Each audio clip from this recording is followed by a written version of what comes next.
Cheesy low-resolution intro video? Check. Awful generic techno music? Check. Narrowly avoiding a certainly fatal head-on collision with a semi-truck? You're goddamn right! It looks like a late 90s racing game. It certainly sounds like a late 90s racing game. It is a late 90s racing game. It's Test Drive 4 for the Sony PlayStation. It's actually hard at this point to remember a time before Gran Turismo, a time when racing games were extremely shallow, a time when you didn't get the hundreds of cars and the dozens of tracks. Well, actually, that time does exist again, unless you want to pay $50 for DLC. I'm looking at you, Forza Motorsport 5. But this is not a review of Forza 5, this is a review of Test Drive 4.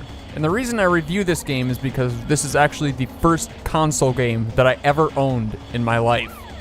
You see, when I turned 11 years old, my parents finally agreed to buy me a Sony PlayStation and brought me to the store to get the PlayStation and any game that I wanted. I could have picked Final Fantasy VII. I could have picked Crash Bandicoot 2. I could have picked Tomb Raider. But I picked Test Drive 4. And I want to say that Test Drive 4 kind of breaks away from the identity of the series, but then again I think about it, and the Test Drive series, although it's been around for decades, never really has had an identity. It's just kind of a vague, nondescript label that whoever happens to own it throws on whatever sort of game that they put out at the time. Saying that you're a fan of the Test Drive series is like saying that you're a fan of bread. Okay, you like bread, but what kind of bread do you like? There's whole wheat bread.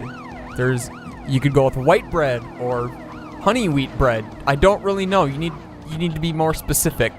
Test Drive 4 is like this old, crumbly piece of shit bread that you find in the back of your cupboard late at night when you're drunk and just want toast.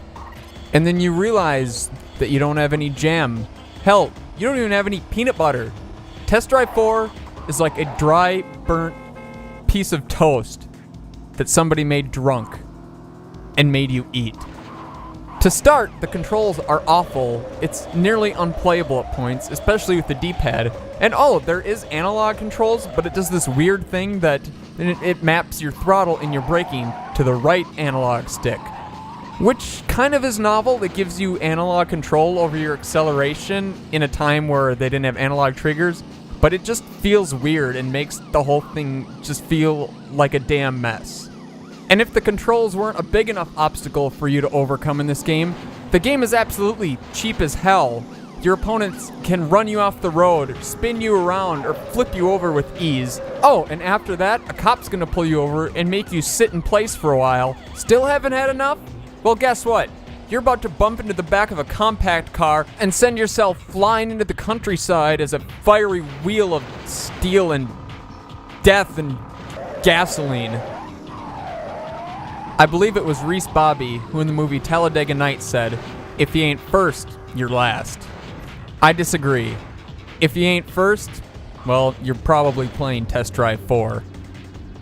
But to the game's credit, it does look pretty good overall. The environments are kind of cool. The scenery is decent enough looking. The car models aren't terrible. And for the limited amount you get, the ones they did add into the game are actually pretty awesome. You get the Shelby Cobra, you've got the Dodge Viper. Who didn't love that Dodge Viper back in the late 90s? The Jaguar XJ220 is there, but sadly no forklift. Trust me, I looked. And as limited as the cars are, the game modes are even less plentiful. You get a single race, you get a championship, and you get a drag race. And while it is kind of stupid, it actually does serve a purpose, being it's the only race you can actually win in the game, which you need to do in order to enter cheat codes. And this game has a cheat code that, through all the other things in gaming that I forgot, going back to my first console game I ever had, I remember this code, and it's sausage.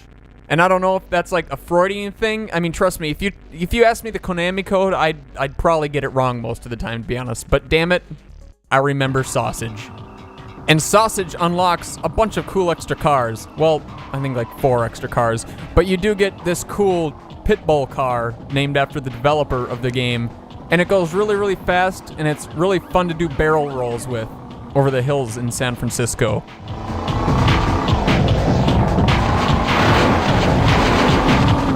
And damn it, at the end of the day, despite everything that's wrong with it, despite the awful controls and just so much that's wrong with this game, I still had fun playing it.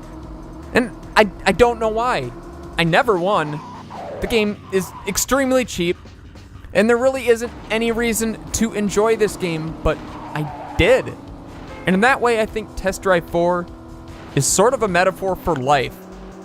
If you can just get past the inherent horribleness of it all, make peace with the fact that you're never going to win, that it's going to be full of disappointment, well, maybe you can still have a little fun along the way. And if not, you can at least piss off a few cops along the way. Fly through the air haphazardly in a vehicle shaped like a dog. Or you could drive like a maniac through a Japanese mall on your way to an early grave. Or maybe this game will just make you really angry and sad. Or maybe I just like sausage. It's Test Drive 4 for the Sony PlayStation.